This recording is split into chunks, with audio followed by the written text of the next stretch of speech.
en Apocalipsis capítulo 4. Dice así la palabra de Dios. Después de esto miré, y he aquí una puerta abierta en el cielo. Y la primera voz que oí, como de trompeta, hablando conmigo, dijo: sube acá, y yo te mostraré las cosas que sucederán después de estas. Y al instante yo estaba en el Espíritu, y he aquí un trono establecido en el cielo, y en el trono uno sentado. Y el aspecto del que estaba sentado era semejante a piedra, de jaspe y de cornalina, y había alrededor del trono un arco iris, semejante en aspecto a la esmeralda. Y alrededor del trono había 24 tronos, y vi sentados en los tronos a 24 ancianos, vestidos de ropas blancas, con coronas de oro en sus cabezas. Y del trono salían relámpagos, y truenos, y voces, y delante del trono ardían 7 lámparas de fuego, las cuales son los 7 espíritus de Dios. Y delante del trono había como un mar de vidrio, semejante al cristal. Y junto al trono y alrededor del trono, 4 seres vivientes, llenos de ojos, delante y detrás. El primer ser viviente era semejante a un león, y el segundo era semejante a un becerro. El tercero tenía rostro como de hombre, y el cuarto era semejante a un águila volando. Y los 4 seres vivientes tenían cada uno 6 alas, y alrededor y por dentro estaban llenos de ojos. Y no cesaban día y noche de decir: Santo, santo, santo es el Señor, Dios Todopoderoso, el que era, el que es y el que ha de venir. Y siempre que aquellos seres vivientes dan gloria y acción de gracias, honra al que está sentado en el trono, al que vive por los siglos de los siglos, los 24 ancianos se postran delante del que está sentado en el trono y adoran al que vive por los siglos de los siglos, y echan sus coronas delante del trono, diciendo: Señor, digno eres de recibir la gloria y la honra y el poder, porque tú creaste todas las cosas, y por tu voluntad existen y fueron creadas. Vamos a pedirle a Dios que veamos también algo de esta visión en nuestra mente en esta mañana, y que esa visión nos transforme, nos haga diferentes. Vamos a rogárselo a Dios. Señor, te queremos pedir que por tu Espíritu Santo, Señor, por medio de tu palabra, tú produzcas, Señor, en nuestra mente esta visión que cambió la vida de Juan, y la cambió en adoración, porque no hay otra respuesta, Señor, que mejor exprese lo que esperas de nosotros que la alabanza, que el reconocimiento de quién es el que está sentado en el trono. Danos, Señor, esa increíble, maravillosa, sorprendente, Señor, visión de que hay un trono, hay quien reina y gobierna, y que nos muestre, Señor, quién es el que está sentado en él. ¿Cómo es, Señor, que esto produzca la admiración, la alabanza, la honra y el tributo que por toda la eternidad merece? Porque para ello fuimos creados, Señor, y para ello ha sido todo hecho. Te lo pedimos en el bendito nombre de aquel que reina por los siglos de los siglos, Cristo Jesús. Amén. En este mundo lleno de puertas cerradas, aquí encontramos en la visión de Juan una puerta abierta. Y esto qué maravilloso y sorprendente es, encontrarse una puerta abierta en el cielo. En esta vida estamos rodeados de puertas cerradas. Muchas veces están así o se cierran delante nuestro. O nos sentimos atrapados, encerrados por esas puertas.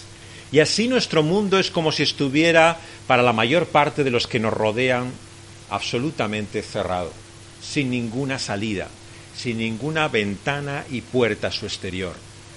Las personas que nos rodean, incluso aquellos que se distinguen por su conocimiento y sabiduría, intentan entender este mundo como un universo cerrado. Pero la gran diferencia que produce la fe en nosotros, así como la visión de el apóstol Juan, que le lleva a mirar la realidad de forma diferente, es comprender que nuestro mundo no es un lugar cerrado, sino que hay una puerta abierta. Y esa puerta abierta está en el cielo y nos da el sentido mismo de la vida. Porque cuando miramos nuestra existencia debajo del cielo, lo que nos encontramos debajo del sol es lo que Eclesiastés en el Antiguo Testamento nos revela: vanidad de vanidades. Todo es vanidad. No encontramos propósito y sentido a nuestra vida debajo del sol. Hay que mirar por encima del sol, a la realidad del cielo mismo, que aparece aquí con las puertas abiertas, para comprender cuál es el sentido de la vida y de la historia. Por lo tanto, la palabra de Dios lo que nos desafía en esta mañana y en esta tremenda, maravillosa visión del capítulo 4 es a contemplar lo que esas puertas abiertas nos revelan de la realidad que hay ahora mismo, en el presente. Porque muchos cristianos han pensado que esto se refiere a un futuro, a algo que no ha ocurrido todavía, que ha de venir. Pero lo que encontramos aquí son las puertas abiertas de esa realidad que está ahí, esa realidad eterna, pero que está presente en medio nuestro. Y nos llama aquí a considerar qué es lo que vemos en esa realidad que llamamos el cielo. La humanidad, desde que ha conocido algo de Dios y de su revelación, se ha preguntado qué es el cielo, qué es lo que podemos esperar de él, qué hay más allá del espacio, de las estrellas, de los astros, de todos los planetas, galaxias que nos rodean, la inmensidad de este universo, que ni siquiera los astrónomos pueden apenas intuir, imaginar. ¿Qué es lo que hay en ese cielo que nos rodea? El cielo, como nos presenta la palabra de Dios, es fundamentalmente un trono. Y esto es lo primero que tenemos que entender en esta visión. Lo que nos llama a comprender es que hay alguien que reina, que gobierna, que dirige este universo. Y esto es lo principal que tenemos que conocer y saber por medio de la fe. Tenemos que creer que hay alguien que gobierna, dirige y reina sobre el universo. Y esto hace, por supuesto, una gran diferencia, porque la mayor parte de la gente que nos rodea piensa que nada de lo que ocurre tiene ningún propósito, tiene ningún sentido ni dirección. No hay una voluntad o una mente detrás de ello. No hay un gobierno personal de la historia o de nuestras vidas. Lo que hay simplemente es el azar, es el destino en todo caso, es ese inexplicable acontecer que una y otra vez nos lleva a preguntar el por qué, el para qué de las cosas. Pero por la palabra de Dios, en su revelación, descubrimos que hay un trono. ¿Y cuántas veces se expresa en la Escritura, desde el principio hasta el fin de este libro, la Biblia, la realidad de que hay un trono? Un trono, fijaos, cimentado, fundamentado, establecido. ¿Por qué? Porque no es un trono como los tronos de este mundo. Los reyes, los poderosos, los emperadores que hoy gobiernan, hoy están y mañana ya no sabremos más de ellos. Pero el trono que está cimentado, establecido por los siglos, es un trono no solamente permanente, sino eterno. Está establecido para siempre. Y lo que nos llama aquí a considerar a partir de este capítulo 4, después de las 7 cartas que hace a estas iglesias, es la realidad de quién está sentado en el trono. Fijaos que todavía en el capítulo 4 no llegamos más que a ver más que su luz, su resplandor, lo refulgente, ¿no?, de todo lo que brilla en torno a él. Pero todavía no se describe la realidad misma de quién es el que está sentado. Pero nos acercamos, nos aproximamos a ella. Y nos muestra, por lo tanto, lo que significa desde la fe creer que hay un Rey y Señor, un soberano en la vida. Esa realidad eterna que aquí nos revela el capítulo 4 de Apocalipsis es la que ha de cambiar nuestra vida. ¿Por qué? Primero porque todos tendemos a pensar que los soberanos, los poderosos, los reyes de este mundo son los que tienen la última palabra. ¿Os habéis fijado cómo cuando se miran las noticias, lo que ocurre en la vida cada día, nos sentimos impotentes, incapaces? Esa es la experiencia que a muchas personas les ha llevado muchas veces a la protesta, ¿no? A la revuelta, a la búsqueda de mostrar su indignación, la incapacidad de poder enfrentarse a esa realidad que no puede cambiar. Pero aquí lo que vemos es que ninguno de esos reyes gobernantes, de todos los que tienen el poder, tienen la última palabra. Muchos en este día se preguntan qué va a ser, no solamente de sus vidas, de su país, de este mundo. Pero nosotros sabemos quién es, quien tiene la última palabra, quien da el sentido último al devenir de la historia y de nuestra propia vida. ¿Y cuándo Dios nos muestra y nos revela esto? Hemos comenzado esta reunión leyendo en el primer capítulo de Apocalipsis, cuando dicen las palabras que recibe esta visión Juan en el día del Señor. En el día del Señor. Esta referencia al día en el cual el Señor Jesucristo resucitó, el domingo, en nuestro lenguaje hoy, el primer día de la semana, nos habla también de cuál es el propósito por el cual Dios nos reúne también en esta misma mañana. Es el de mostrarnos que Él reina, que Él gobierna, que Él es Señor y soberano. Por lo tanto, el primer día de la semana nos muestra que es Él quien tiene la última palabra. ¿Y por qué es tan importante que en medio de los aconteceres y de la rutina de cada semana, un día por lo menos, el primero de cada semana, nos recordemos que Él es quien reina y quien gobierna? Primero porque la palabra de Dios nos muestra que Él es totalmente diferente a nosotros. Lo que nos dicen aquí, el mensaje de estos seres vivientes que nos da aquí, es que Él es santo, santo, santo. Los 4 seres vivientes, así en el versículo 8, declaran que el Señor es 3 veces santo, como Isaías había visto también en su visión del capítulo 6. ¿Qué significa la santidad? La santidad hasta por triple, como aquí encontramos. En primer lugar, la majestad, la trascendencia de Dios. Inevitablemente tenemos que entender que Dios no es como nosotros. Y qué difícil es eso para muchos, porque intentamos hacer un Dios a nuestra semejanza. Eso es la idolatría. Pensar, considerar en nuestra mente cómo tiene que ser Dios según nos parece a nosotros. Por eso es que la idolatría es siempre un peligro para toda persona, sea creyente o no creyente. La idolatría es siempre una amenaza para nosotros porque es simplemente la idea de Dios a la cual nos aferramos. Dios no puede ser así. ¿Cuántos cuando se enfrentan a esta visión también se ven desafiados por esa revelación de Dios? Bueno, Dios reinará o gobernará, pero claro, nosotros también tenemos nuestro papel. ¿O es que acaso somos marionetas? ¿Somos títeres en la historia? ¿Es que no hay ningún significado para lo que nosotros hagamos o dejamos de hacer? Y una y otra vez tenemos que enfrentarnos, ¿cuál es ese Dios?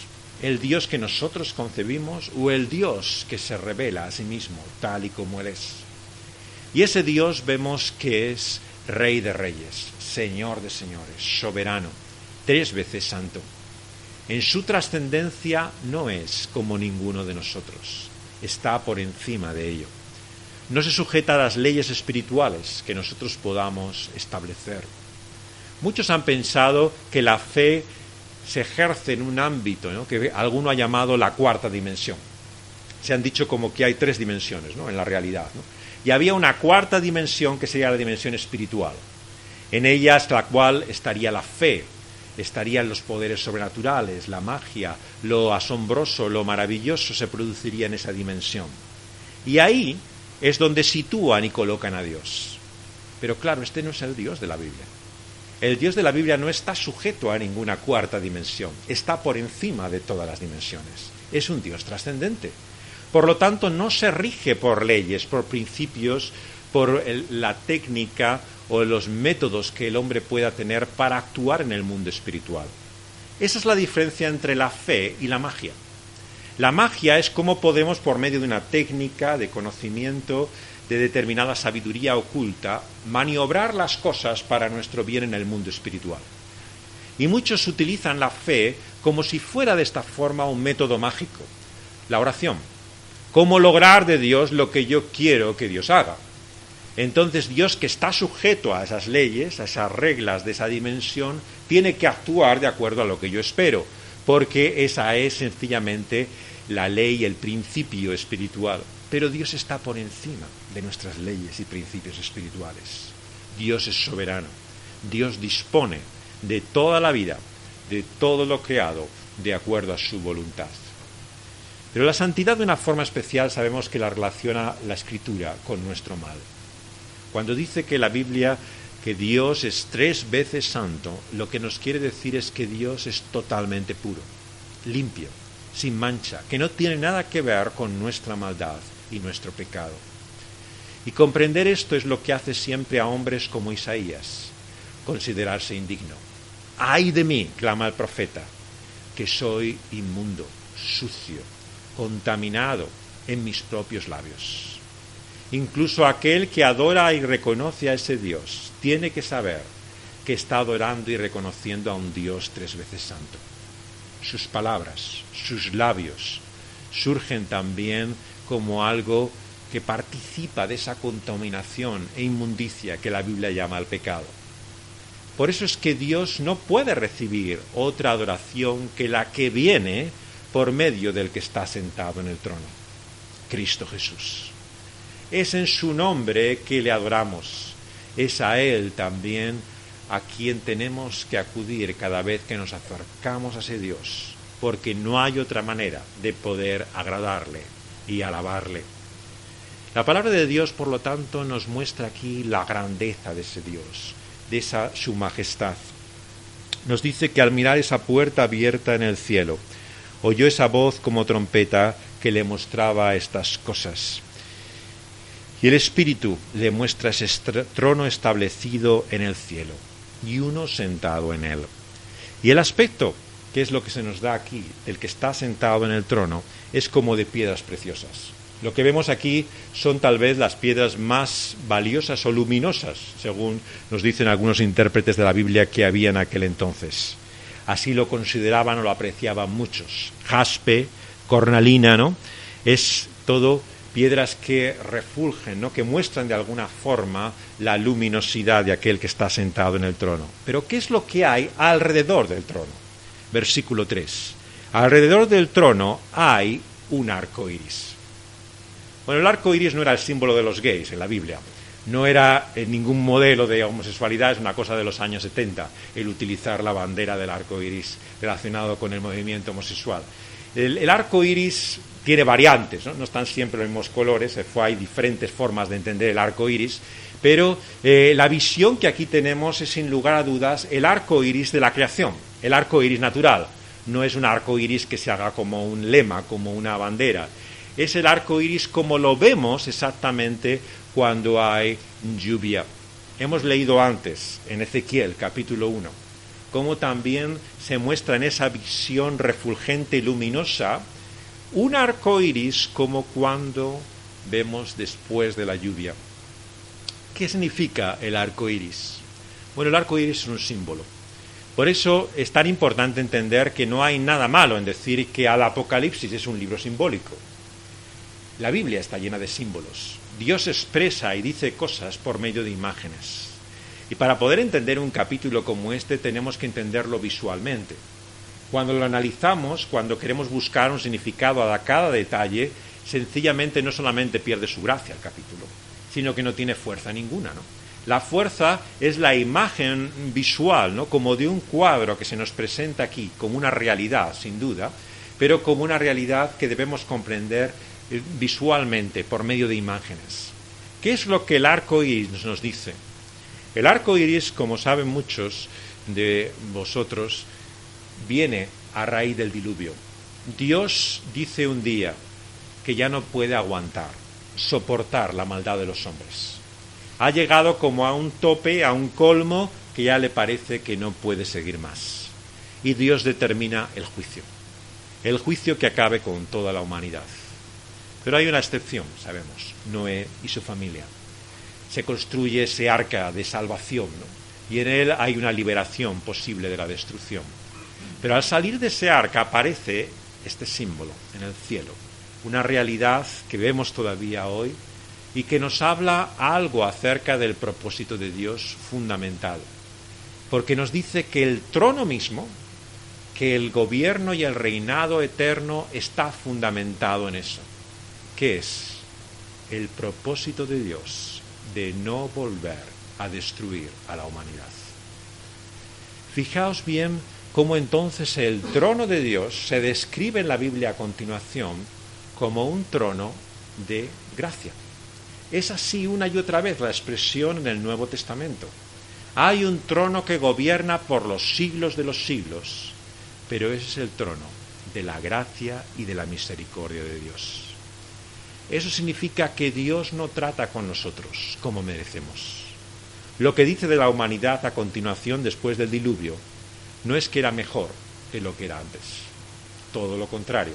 Si cuando Dios vio lo que el ser humano hacía y era de continuo el mal en su pensamiento y continuamente le desviaba, esto es lo que dice a continuación, como leemos en los Salmos y se dice en las profecías, y el propio apóstol Pablo las cita en Romanos 3. No hay bueno, no hay justo, no hay ni siquiera uno. Todos se desviaron, a una se hicieron inútiles. Su propósito sigue siendo la maldad. Lo que ha cambiado es que Dios nos muestra su gracia, su misericordia, una vez más, y lo hace anunciándolo por medio del arco iris cada vez que aparece en el cielo, después de ese pequeño diluvio que trae la lluvia también en medio de este mundo. Por lo tanto, estamos acercándonos a un Dios, como dice Hebreos, que no solamente ha de producir temor, terror, reverencia, es un Dios de gracia. Y es así que el Señor nos invita a acercarnos a aquel que gobierna y reina por los siglos, como un Dios de misericordia. Y el arco iris rodea su trono. Nos dice que a continuación también alrededor de ese trono había criaturas. Nos habla de 24 tronos y sentados en ellos 24 ancianos. ¿Quiénes son los ancianos que están sentados? Pues como podemos ver es el múltiplo de un número muy conocido en la Biblia, 12. 12 y 12, 24 es la unión de las 12 figuras que encontramos que se establecen en el Antiguo Testamento en torno a la historia de este pueblo, Israel. 12 tribus. 12 tribus que venían de 12 hijos, ¿no?, que Jacob tenía y que es la totalidad del pueblo de Dios en la antigua dispensación. En el Nuevo Testamento encontramos otros 12, ¿no?, que son los 12 apóstoles, ¿no? Y esos 12 apóstoles son los 24 unidos a las 12 que representan a cada tribu de los hijos de Jacob. Lo que nos habla es de la íntima, completa realidad de unión que hay entre Antiguo y Nuevo Testamento. Muchos creyentes han pensado que esto que encontramos aquí lo tenemos que ver y comprender independientemente de todo lo que Dios ha mostrado anteriormente en el Antiguo Testamento. Pero es imposible. Primero porque esta visión de Apocalipsis está basada en otras dos visiones del Antiguo Testamento.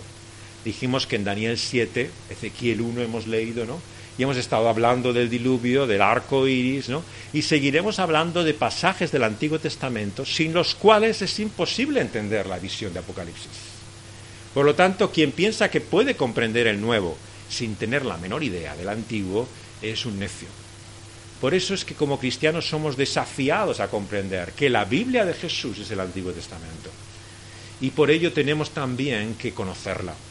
Son 3/4 partes de la Biblia, el Antiguo Testamento. Y algunos no la leemos casi nunca.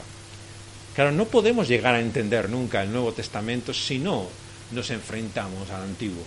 Si no profundizamos y conocemos el Antiguo, no comprendemos de dónde viene la enseñanza del Señor y de los apóstoles, que son 12. Ya sabéis que muchos los han multiplicado hasta lo indecible. Está hoy en día en muchos lugares del mundo lleno de tantos apóstoles que ya casi no se pueden contar, pero en la Biblia solamente hay 12. Esta es la autoridad que aquí se nos muestra, igual que la autoridad, ¿no?, de esas 12 tribus. Y su consuma, la cifra completa son los 24 que encontramos aquí. Estos 24, que se nos dice aquí que están delante del trono, están también sentados en tronos, ¿no? Fijaos bien, nos recuerda otra expresión del apóstol Pablo, ¿no?, por el cual habla a los creyentes, ¿no?, que están sentados también en tronos al lado de el Señor y Rey de señores. 24 ancianos vestidos de ropas blancas con corona de oro en sus cabezas. Bueno, la expresión corona generalmente en el Nuevo Testamento se refiere al deporte, ¿no?, al estadio cuando recibe uno lo que era la señal de haber ganado. Pero aquí obviamente parece que está hablando de otra corona, no de la corona deportiva, ¿no?, sino de la corona que tiene que ver con el gobierno. Por eso la relacionamos con los tronos, ¿no? Está hablando también en este sentido de cómo Dios comparte, en un sentido, ¿no?, esa posición y privilegio con el que se encuentra aquí esa totalidad del pueblo de Dios con Él. ¿Qué significa para nosotros, ¿no?, y para el pueblo de Dios entonces saber que estaba sentado como en esa cifra simbólica al lado de Dios mismo? Nos muestra en primer lugar el hecho de que su propósito y fin es firme, es seguro. Un día estará en la propia presencia de Dios, estará incluso sentado junto a Él en su presencia. Nos habla, por lo tanto, de la seguridad que el pueblo de Dios, que la Iglesia puede tener sobre la faz de la tierra, de que no será destruida. ¿Qué dijo el Señor Jesucristo antes de dejar este mundo? He aquí yo estaré con vosotros todos los días, hasta el fin del mundo. Y he aquí que las fuerzas del Hades, del infierno, del mal, no prevalecerán contra esta mi Iglesia. Por lo tanto, cuando escuchamos muchos discursos negativos, apocalípticos, absolutamente deprimentes de cuál es el futuro de la Iglesia, sobre todo en esta parte de nuestro planeta en Occidente, en el cual parece que está en sus últimos días, la Iglesia ya es poco más que una anécdota, no cuenta para nadie, no solamente está físicamente vacía muchas veces, sino que realmente su presencia, su realidad no influye en la vida de las personas, por lo menos en Europa, en esta parte del mundo. Y nos preguntamos qué futuro, qué podemos esperar de la Iglesia y el cristianismo. Pues lo que nos muestra aquí es que en medio de la tribulación, igual que a Juan en aquel día, el Señor quiere abrirnos esa puerta de los cielos para que nos unamos a ese culto celestial. Y pocos o muchos en este día, el primero de la semana, el Señor quiere celebrar culto con nosotros. Fijaos en Juan, en esa isla, en Patmos. Estaba aislado, exiliado, perseguido por el emperador Domiciano. Los romanos tenían el poder y estaban persiguiendo a la Iglesia. Y estaba allí solo, perdido en la isla. Pero recordaba lo que era el culto, lo que era reunirse con otros creyentes, lo que era adorar a Dios en el primer día de la semana. Y Dios dice, pues este día vas a celebrar culto conmigo. Le abre la puerta del cielo y es como si Juan se uniera a esa congregación celestial y celebrara culto con Dios mismo y con todo lo que está en su presencia. Y nos habla, por lo tanto, también nuestro texto de lo que significa el culto cristiano, de lo que significa la adoración a Dios, particularmente en un día como hoy, el primero de la semana. Es unirse a esa congregación celestial, ¿no?, que adora y reconoce al Señor. Y nos dice que uno con ellos es mayoría. Aunque no seamos nadie, 4 gatos, insignificantes para nuestro mundo, el cielo mismo y toda su gloria se nos ve abiertos, unido a nosotros en ese culto y esa adoración. La Iglesia que está en el cielo, triunfante, es la misma Iglesia que lucha en este mundo.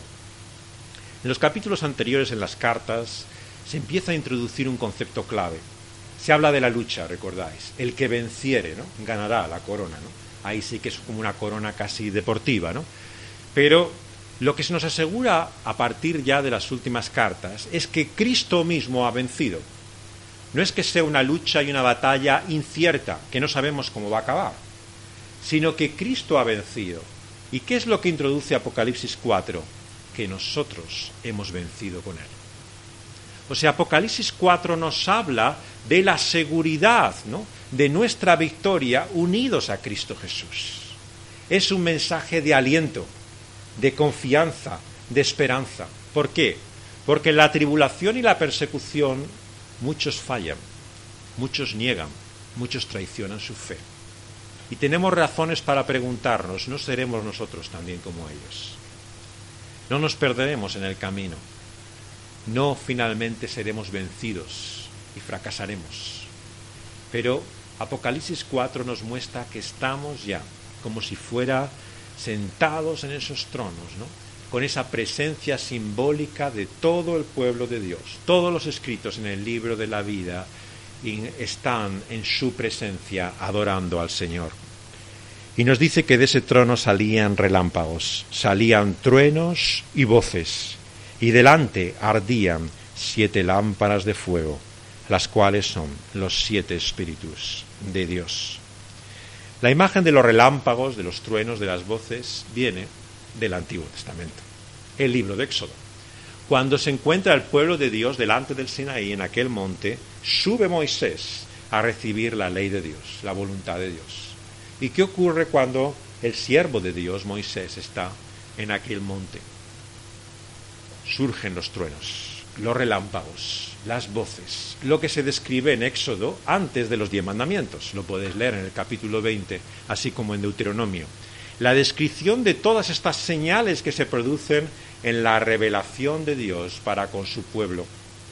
Y lo que nos dice claro es que el Dios del Sinaí es el Dios que se revela en Cristo Jesús y que está sentado en el trono por los siglos. No hay dos dioses. No hay una visión diferente de Dios en el Antiguo Testamento, ¿no?, que ahora es corregida por la visión de Jesús. Esta sección muchos la han dado en llamar justamente, yo creo que correctamente, como el león se transforma en el cordero. ¿Pero qué quiere decir eso?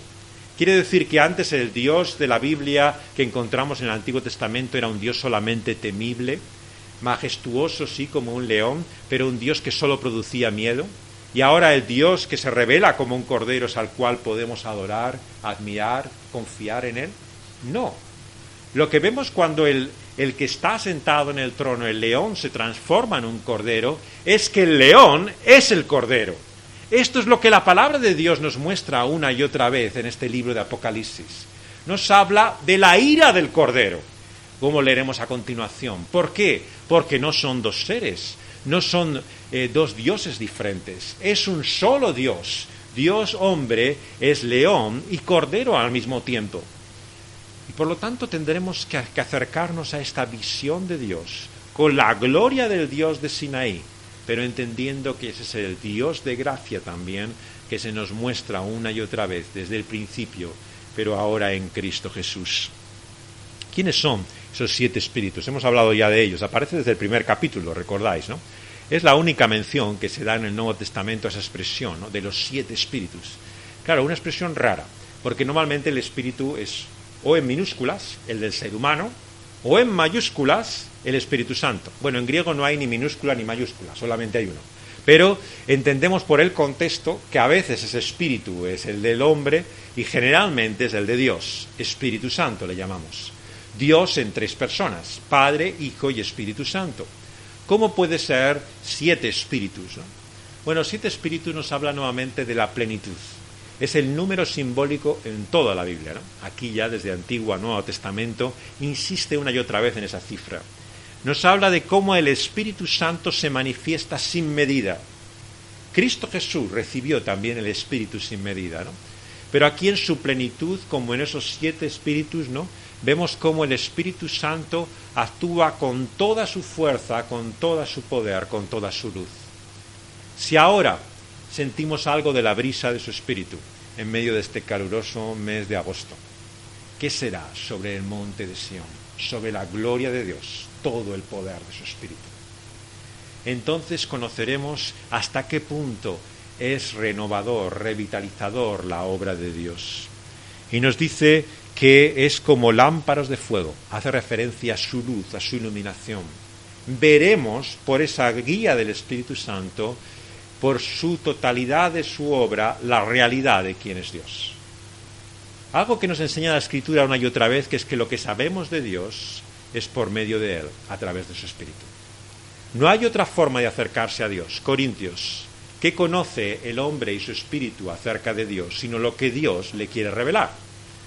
El ser humano, con sus iluminaciones, misticismo, religión, no sabe nada acerca de Dios, si el Espíritu de Dios no le guía a ningún conocimiento.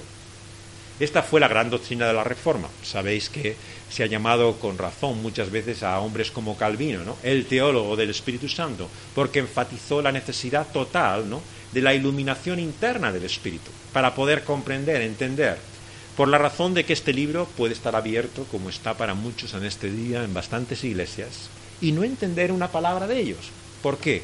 Porque si el Espíritu no nos ilumina estas palabras, podemos leerlas, tenerlas aquí en papel y tinta, en una pantalla o en nuestro teléfono móvil, que no comprenderemos nada de lo que tiene que decirnos.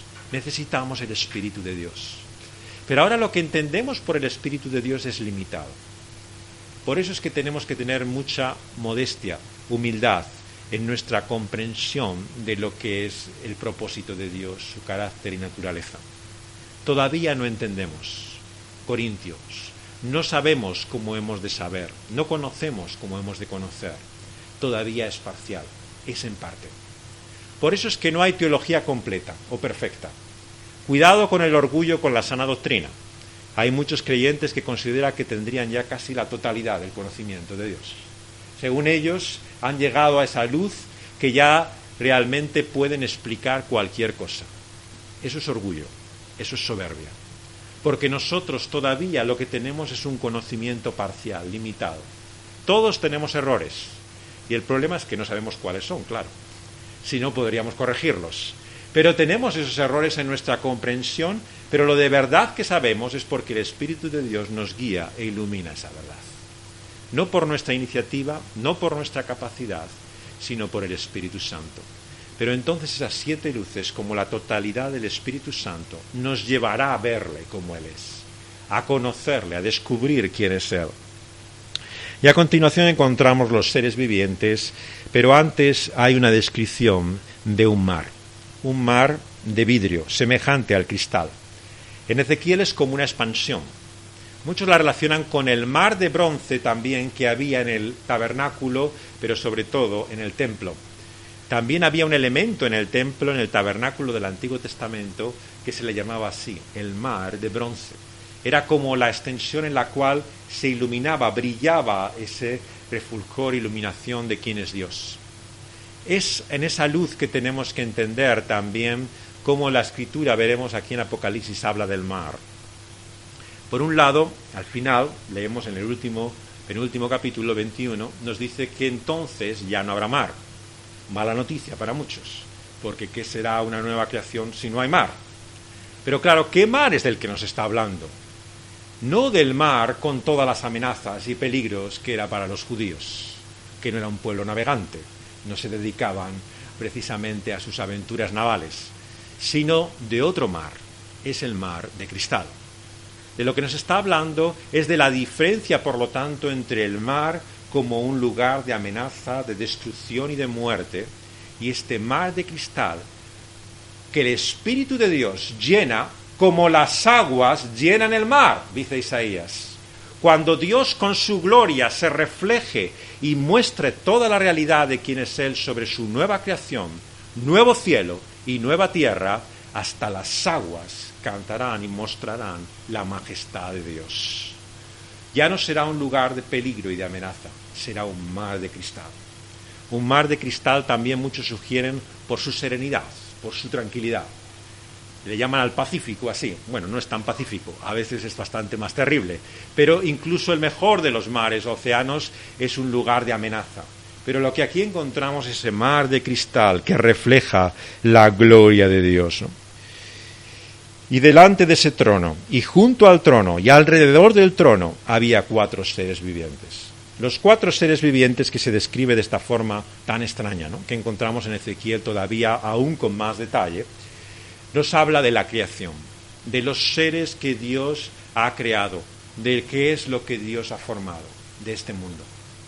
Y lo describe con toda el colorido y realmente las diferencias que vemos. Seres vivientes como el león, como el becerro, unos como hombres, otros como águilas. Cada uno tenían alas también, 6 alas como los serafines, ¿no?, llenos de ojos que no cesaban también de día y de noche de decir: Santo, santo es el Señor, Dios Todopoderoso, el que era, el que es y el que ha de venir.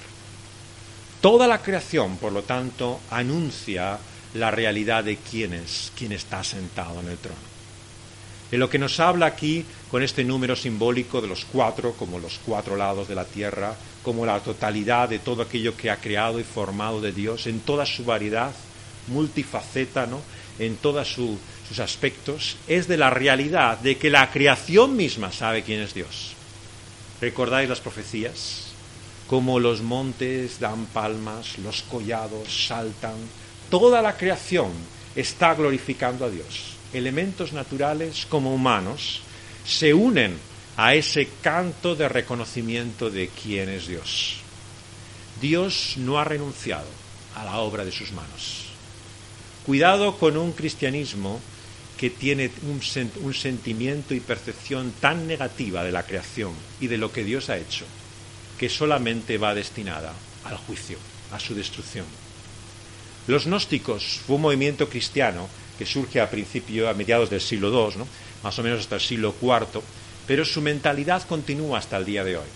Los gnósticos lo que dicen es que lo que importa es el alma, es el espíritu. Lo físico, lo material, la creación, eso al fin y al cabo es algo temporal, es efímero, es transitorio. Lo importante es lo espiritual. ¿Y cuántos cristianos son gnósticos sin saberlo? Nos dicen que lo importante es lo espiritual. A lo físico, lo material, bueno, eso al fin y al cabo, ¿qué importancia tiene? Desprecian el cuerpo, desprecian lo que Dios ha creado, y lo que les importa es solamente su alma, las cuestiones espirituales. Lo que aquí vemos es que Dios es Señor de todo lo viviente, y Él no ha renunciado a ello, se ha propuesto salvarlo. ¿De qué habla el arco iris, la señal de la alianza tras el diluvio? Sino que Dios preservará la tierra. Es cierto que como con fuego, dice Pedro, será destruida, pero será en un fuego de renovación, de limpieza, purgando, haciendo que todo aquello que está contaminado, como el metal precioso que es puesto bajo el fuego, sea purificado. Así habrá un nuevo cielo y una nueva tierra. No hecho de nuevo, sino renovado. Esta es la visión de Isaías que retoma aquí Apocalipsis al final. Hay un nuevo cielo y una nueva tierra, pero es como Dios renueva su creación y nos muestra que, por lo tanto, aquellos de los que dice la bienaventuranza que heredarán la tierra pueden mirar a esta obra de las manos de Dios con esperanza, porque Dios no la ha dejado de sus manos. ¿Qué significa entonces el señorío del diablo sobre la creación, sobre el mundo? Él mismo se presenta como Señor de este mundo. Se habla del principado, de la potestad del aire que opera en los hijos de desobediencia, Efesios, ¿no? Se habla en la Escritura, ¿no?, de que Satanás pretende de esta forma, delante del Señor Jesucristo mismo, que si Él le adora y le reconoce, le dará los reinos de la tierra. Pero fijaos bien, es Satanás quien habla.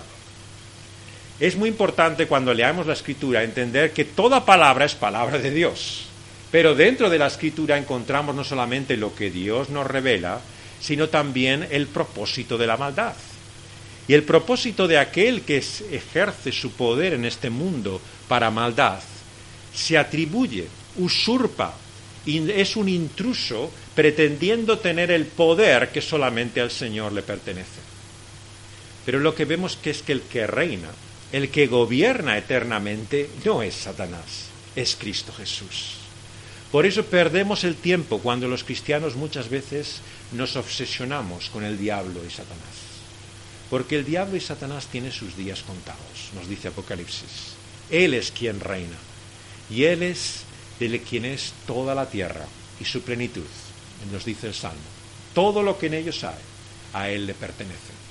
Y Él no va a hacer que nada de ello se pierda por la victoria de Cristo Jesús. Eso no es un universalismo, no quiere decir que todo automáticamente sea salvo por la obra de Cristo Jesús. Lo que quiere decir es que por medio de Cristo Jesús hay una salvación segura para todo aquel que le reconoce, que le sirve, que le adora.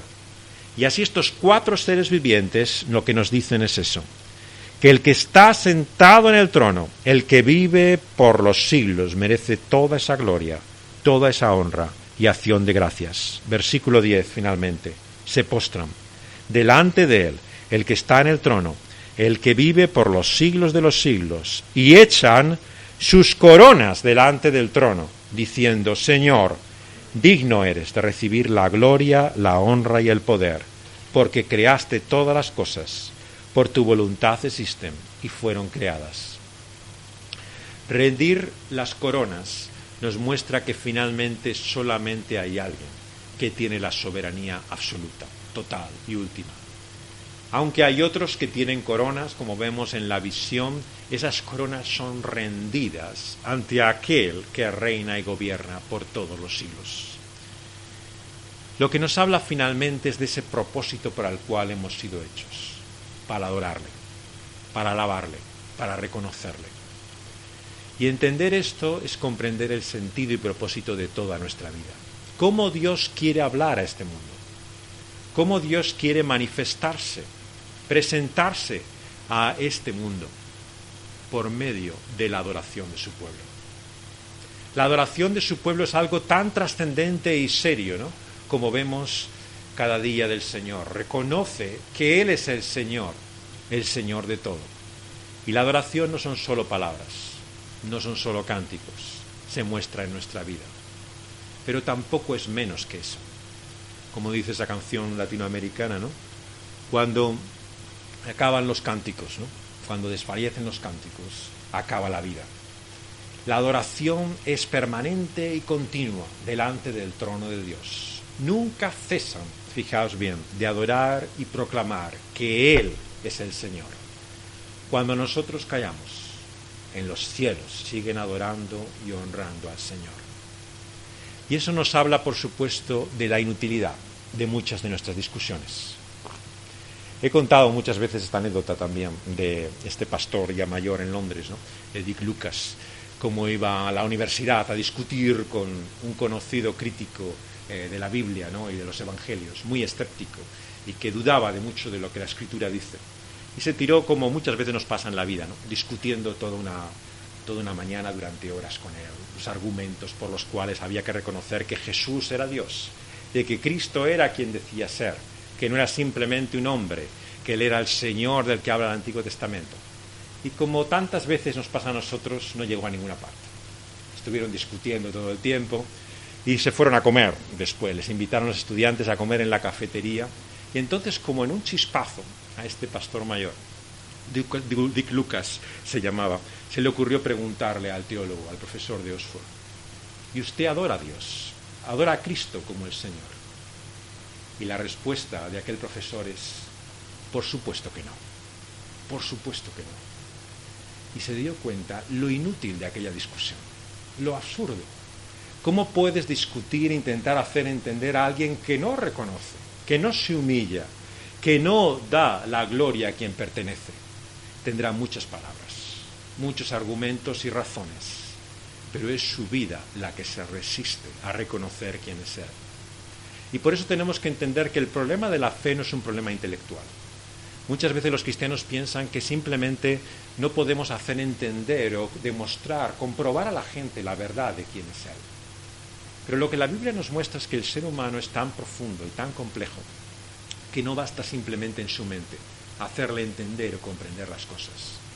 Tiene que ver con cuál es la actitud de su vida. Y quien no quiere humillarse ante Dios, le podrás presentar los más bonitos argumentos, que no le conviene ese Dios. ¿Por qué? Porque otro le tiene que decir lo que tiene que hacer. Y eso es lo que él no quiere escuchar. Quiere hablar de Dios como un concepto, como un nombre, como una posibilidad, como un argumento, como una razón, pero no como alguien que le diga cómo tiene que vivir. Y por eso sencillamente que muchos no es que no puedan creer en el Señor, es que no les conviene, que es otra cosa. Y por eso es que necesitamos de esa forma la visión, la revelación que aquí encontramos, para estar humillados delante de Dios, para poder darnos cuenta que Él es el Señor, el Creador, pero también el juez. Porque un día Él va a pedir cuentas a cada uno de nosotros, a cada criatura. Todos vamos a tener que presentarnos delante de Él. Y es Cristo Jesús el que juzga. Él nos dice en la palabra de Dios que juzgará a todo ser humano, muerto, pero resucitado para ese juicio, o aún viviente. Se presentarán delante de ese su estrado de justicia, su tribunal divino. Y por lo tanto, si no nos humillamos ahora, nos tendremos que humillar después. Toda rodilla se doblará, pero toda lengua confesará que Jesucristo es el Señor.